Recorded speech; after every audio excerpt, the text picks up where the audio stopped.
unga javob bera olmasdan ichingiz ezilib qoladi. Tuhmat bo'ladi. Ig'vo bo'ladi. Isbotlay olmaysiz, zulm ko'rasiz. Shunda mo'min odam nima qalbiga ishlaydi, xotirjamlikni.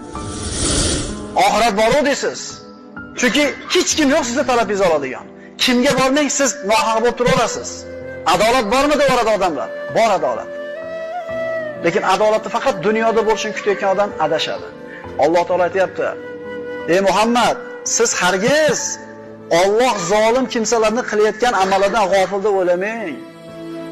Qanday qilib bir fojir, bir fosiq yoki bir kofir peshonasini yerga qo'yib subhana robbiyal a'lo deyotgan yaxshi ko'rgan bandasini haqqini olib kelsa, Alloh taolo tashab qo'yadi deysizmi? Hayvonda haqqi qolmaydi-yu.